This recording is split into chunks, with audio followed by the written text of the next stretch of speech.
赶快来关心这一场中美的 AI 大战再度的开火。今天特别来关心到是大陆现在要禁止这个 Meta 来收购大陆的 Manus 这间企业。那 DeepSeek 另外一方面，我们今天会来关心则是搭配华为的晶片，强强联手成了黄仁勋的噩梦。今天就这些议题一起来做关心。好，这一次的 AI 的烟硝味，我们要特别来看到的是因为大陆中国大陆的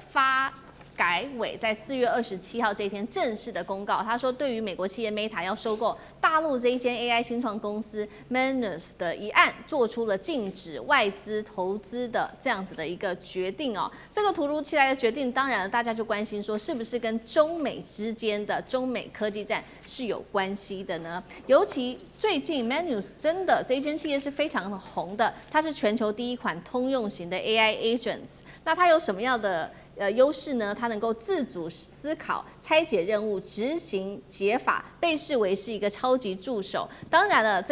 这一间 Manus 爆红之后呢，是让它的母公司这一间蝴蝶效应也一夕之间爆红，成为大陆 AI 企业的明日之星。我们稍微回顾一下，当时这个蝴蝶效应它爆红之后，又发生了什么样的事情，引起了今天这一起中国大陆对美国的争议哦。首先，我们看到2025年3月，它推出了我们刚刚讲的 Manus 之后，瞬间爆红，6月就把总公司立刻迁到新加坡，没有想到迁过去，还把大陆的团队给全部裁员掉了。7月份，他在这边完成了7500万美元的融资，到12月立刻 Meta 就把它给收购了。这一位创办人未来还会担任 Meta 的副总裁。不过呢，根据了解，在大陆的出手之下，这一桩并购案有可能没有办法真正的成真。但是大家也关心你这间企业总部已经搬到新加坡了，员工也已经跟 Meta 合作了，会不会 AI 技术都已经被 Meta 给掌握了？你就算现在中国政府介入，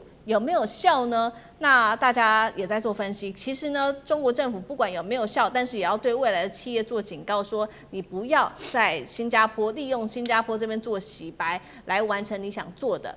不要透过这样子的一个方式来洗白中国的高科技企业在新加坡。那所以节目一开始特别请教上志哥怎么看大陆出手禁止的这一项并购案，代表中美 AI 科技战已经延伸到海外了吗？那大陆出手的原因，上志哥又怎么看？好 ，Manus 是一家其实在中国大陆 AI 公司里头算是创意蛮不错的，但它创立时间没有很长。真正的发展出，而且在在整个中国大陆开始融资这件事情，那就是这5年的事情啊。但是呢，核心就是包括除了他的创办人之外，还有另外2个这个天才。那么现在是这样子，这当中有另外2个跟他的这个软体有关的2个人，现在这些人回到中国大陆，现在被禁止出境了。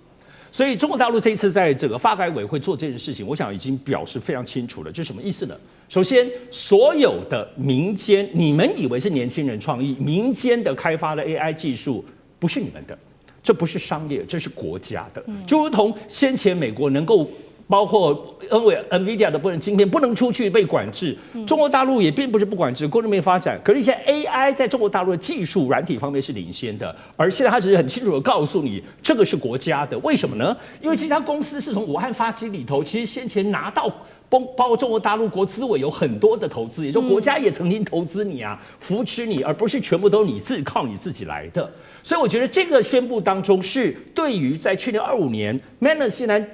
从指缝中流出去，就是说，现在要告诉你滴水不漏了。因为先前 Manus 我们刚刚看到，从3月开始调整，6月迁移过去，真的就是他们觉得有高人指点，认为有美国华尔街的高人指点，就是要快速的在几个月之内，包括种种的公司的登记、员工、技术、机房全部都挪出去。所以为什么中国大会出重手？他觉得你这个也是蓄意的，可能都听美国说不定情报机构的这些嫌疑。所以像中国大陆为什么要处理 Manus， 不是出重手，要告诉你这件事情，就是现在在作为 AI 作为全世界国与国，包括跟美国的这个竞争当中来讲，你不要觉得这是你民间的技术，民间你只要用中国的资源，在中国当中长出来的部分，它就要被国家总体来思考，它就是国家的战绩，不是你轻易说我可以卖高钱，我们年轻小朋友就拿了一大堆钱，我们就可以大赚钱去了。我觉得这个宣示本身从去年开始。中国大陆开始官方在盯 Manners， 开着各式各样的手段，甚至大家都说你把他们这个2个关键的技术关键的人骗回来开这个论坛，然后就不让你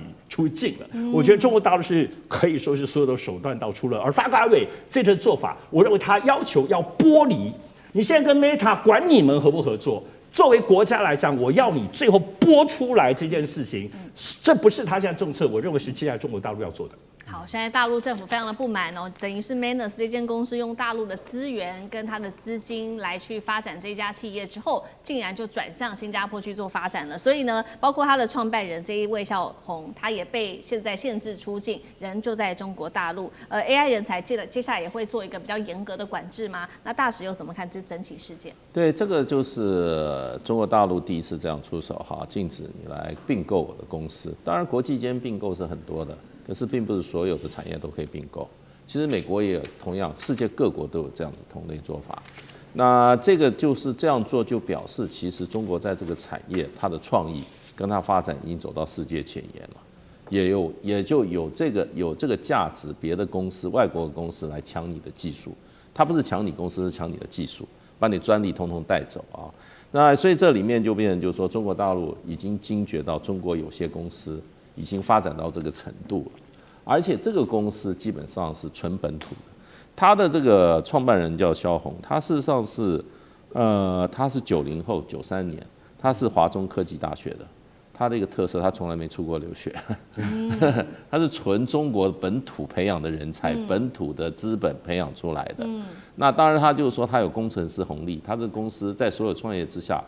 开展阶段，中国大陆这种培养的人才的培育也好。然后你这个公司发展的环境也好啊，那不管是人力或者资金哈，都有过给他贡献，所以呢，他不能说走就走。那所以这个东西现在已经到了跟这个很好谈，因为 Meta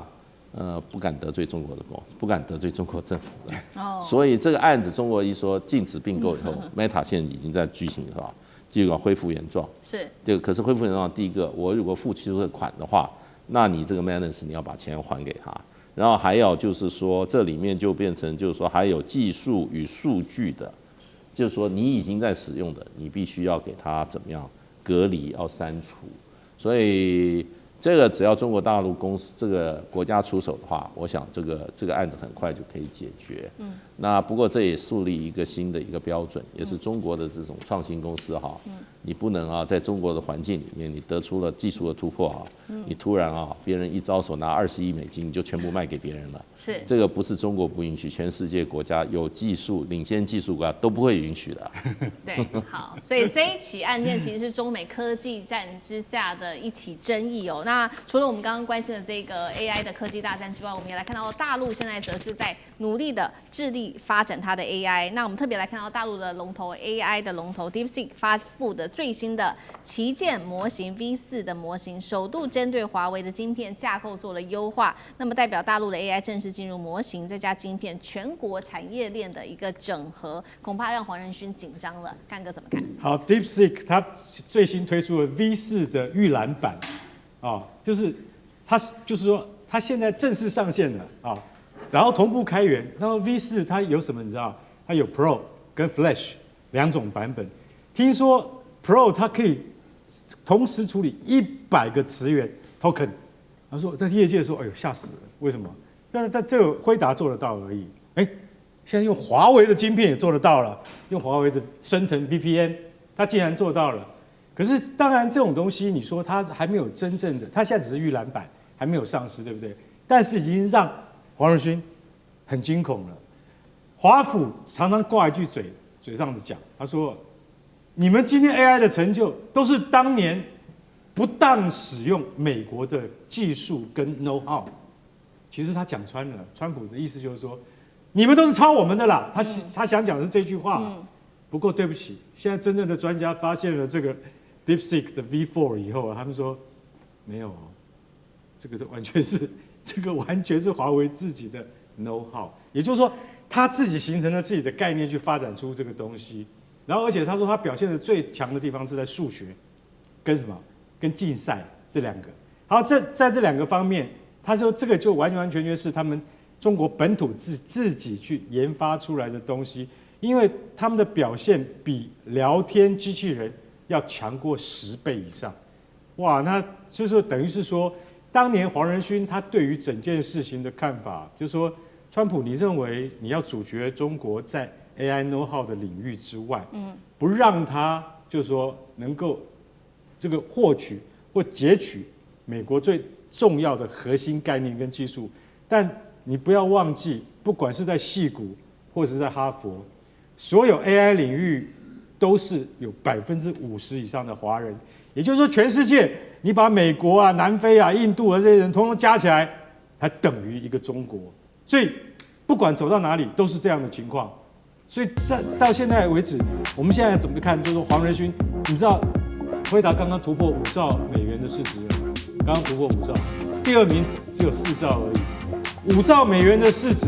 将会成为黄仁勋的噩梦。为什么？因为像 DeepSeek 这样的公司，如果它再继续发展下去的话，它总有一天它完全不再需要辉达的晶片。